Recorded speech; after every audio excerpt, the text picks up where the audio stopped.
It's kind of like a mother sauce, and that's normally it's basic. We don't want it to be too salty or too acidic. We want it to be fairly middle of the road. So if we're going to make like a ranch, we can add ingredients to it. So we want to make sure it's going to be really versatile. Okay, you want to use really fresh eggs. If you're working in a place that's very important, to use pasteurized eggs for compromised immune system, yes. Have the ingredients at room temperature. Okay, I've talked about the oil. The oil should be at room temperature.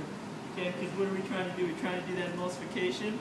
And if they're not at room, if they're cold, it's going to be really hard to get the emulsification going.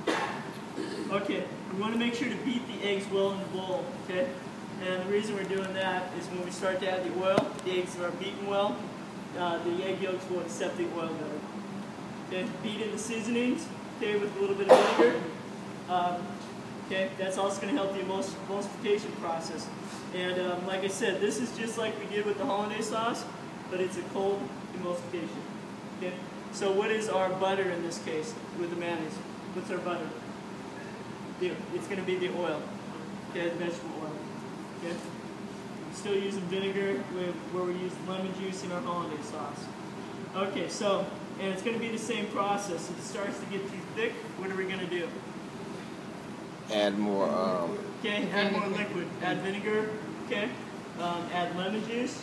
Okay, because if it gets too thick, you're pushing those little oil droplets together. They get too close together, and then they just separate. You saw it separate today. That wasn't because of that. It wasn't because it got too thick with our hollandaise. Because it got too hot.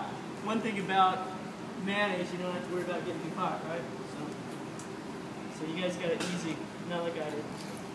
Okay, so the ratio is going to be one yolk, okay, to one cup of oil. So remember that ratio. And then at the end, we're going to taste it. We're going to correct the seasoning. We're going to cat it. Okay, taste, analyze, adjust, and taste again. Cat. Okay, so let's make some mayonnaise right now. Okay, so.